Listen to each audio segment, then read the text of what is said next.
Hello guys, welcome back to my new blog. আমি শর্মিলা আর তোমরা দেখছো আমার YouTube channel Sharmila personal lifestyle. So guys, আজকে আমি নতুন স্টাইলে এগ রান্না করব। তো তোমরা চাইলে অন্য ধরনের ডিম দিয়ে রান্না করতে পারো। তো আমি রান্না করছি হাঁসের ডিম দিয়ে আর দেশি মুরগির ডিম দিয়ে। সো রান্নাটা দেখতে থাকো আমি কিভাবে রান্না করি।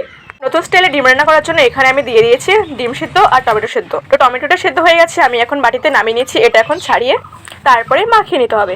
অবশ্যই একটা গরম রয়েছে, আমি হাত দিয়ে ছাড়িয়ে নিতে পারছি না, সো একটু খুন্তি ইউজ করছি। টমেটোটা ভালো করে হাত দিয়ে আর খুন্তি দিয়ে পেস্ট করে নিয়েছি। অবশ্যই তোমাদের বাড়িতে যদি মিক্সচার থাকে তাহলে মিক্সচার দিয়ে পেস্ট করে নিতে পারো। হাঁসের ডিম আর দেশি মুরগির ডিমগুলো এখন সিদ্ধ হয়ে গেছে, আমি এখন ডিমগুলো নামিয়ে নেব। এখন সবগুলো ডিম নামিয়ে নিয়েছি, এখন ডিমগুলো আমি ছাড়িয়ে নেব। ডিমগুলো ছাড়ানো হয়ে গেছে। তো একটা ডিম ছাড়ানো অন্যরকম হয়েছে, কারণ ডিমটা হাঁসের ডিম ছিল আর হয়তো ডিমটা আজকে বা কালকে পেরেছে, ওই কারণে এরকম ফেটে গেছে।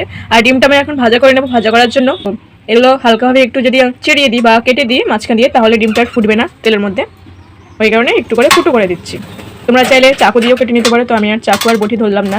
আমি এখন ডিমগুলো ভাজা করার জন্য ডিমে পরিমাণ মতো নুন দিয়ে দিলাম আর কালার অনুযায়ী হালকা পরিমাণে একটু হলুদ দিয়ে দিলাম। অনেকে হয়তো ডিম ভাজার সময় হলুদ দেয় না, তো আমি হালকা পরিমাণে দিলাম। এরপর ডিমগুলো মেখে নিতে হবে। ডিমগুলো মাখা হয়ে গেছে, কড়াইতে দিয়ে দিলাম সর্ষের তেল। এখন তেলের উপরে ডিমগুলো ছেড়ে দিচ্ছি। একটু ভালো করে নাড়াচাড়া করে লাল লাল করে ভেজে নিতে হবে। ডিমটা লাল লাল করে ভাজা হয়ে গেছে, এখন আমি এই ডিমটা নামিয়ে নিতে পারবো। সো একটা হাতা দিয়ে আমি এখন ডিমটা নামিয়ে নিচ্ছি। তো এখন আমার সবগুলো ডিম থালাতে নামানো হয়ে গেছে। ডিম ভাজা করার সময় কড়াইতে কিছুটা তেল রয়ে গেছিলো, তো সেই তেলের মধ্যে আমি আর একটু সর্ষের তেল দিয়ে দিলাম। কড়াইতে তেলগুলো গরম হয়ে গেছে, এর উপরে আমি সামান্য পরিমাণে একটু জিরে ফোড়ন দিয়ে দিয়েছি। জিরেটা হালকা করে একটু লাল লাল হয়ে ভাজা হবে। জিরেটা লাল লাল করে ভাজা হয়ে গেছে, আমি এখন জিরের উপরে একটু দিয়ে দিয়েছি পেঁয়াজ কুচি। আমি এখন নাড়াচাড়া করে নিচ্ছি। যতক্ষণ না পেঁয়াজটা ভালোভাবে ভাজা হয় ততক্ষণ নাড়তে থাকবো। তো পেঁয়াজটাতে সামান্য পরিমাণে একটু নুন দিয়ে দিলে হয় কি পেঁয়াজটা তাড়াতাড়ি মুছে যায়। তো তার জন্য আমি সামান্য পরিমাণে একটু নুন দিয়ে দিলাম, দিয়ে একটু নেড়ে দেবো। দেখো কিছুক্ষণ নাড়াচাড়া করার পরে পেঁয়াজটা খুব সুন্দর ভাজা হয়ে গেছে। সো এর উপরে আমি একটু পেঁয়াজ কলি দিয়ে দিচ্ছি।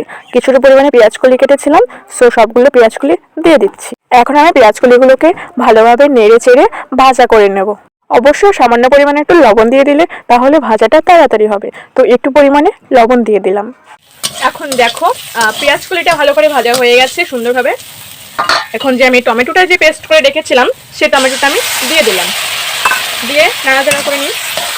তো টমেটো অনুযায়ী আমাকে লবণ দিতে হবে, লবণ দিয়ে দিলাম, দিয়ে নাড়াচাড়া করছি। পরিমাণ মতো হলুদ নিয়ে নিলাম, দিয়ে নাড়ি। অবশ্যই আমাদের মিক্সচার নেই, তো ওই কারণে আমি হাতা দিয়ে কুটেছিলাম, অত ভালো ঘোটা হয়নি, বাট এখন কষাতে কষাতে হয়ে যাবে। তো তোমরা চাইলে মিক্সচার করে নিতে পারো। তো অনেকটা কষানোর পরে এখন সামান্য পরিমাণে একটু লঙ্কার গুঁড়ো দিচ্ছি। যতটা পরিমাণে তোমরা খাবে ততটা পরিমাণেই দেবে। তো কষানো হয়ে গেছে দেখো। এখন আমি এর উপরে জল দিয়ে দেবো। তো তোমাদের যতটা পরিমাণে ঝোল রাখবে ততটা পরিমাণে জল দেবে। তো আমি একটু বেশি ঝোল রাখবো, কারণ এটা কষাতে কষাতে আরও সময় লাগবে, তো তাই। টমেটোতে জল দেওয়া হয়ে গেছে। কিছুক্ষণ পর দেখো গ্রেভিটা খুব সুন্দর হয়ে এসছে, অনেকটা প্রায় হয়েই গেছে, গ্রেভিটা গাঢ় গাঢ় এসছে। সো আমি এখন এখানে ডিমগুলো এক এক করে দিয়ে দেবো। ডিম সবগুলো দেওয়া কমপ্লিট হয়ে গেছে। সো তোমরা হয়তো ভাবছো যে 5টা ডিম সিদ্ধ করেছিলাম, আরেকটা ডিম কোথায় দেবো, এখানে 4টে কেন? এখানে 5টা ডিম রয়েছে, কিন্তু আমার এখন খিদে পেয়েছে। আমাকে মা বলেছিল একটা সিদ্ধ ডিম খেতে, কিন্তু আমি সিদ্ধ ডিম খাইনি। এখন কি ভাজা ডিম একটা খাবো? একটা ডিম খেয়েই নি, তো মুরগির ডিম খাচ্ছি আমি।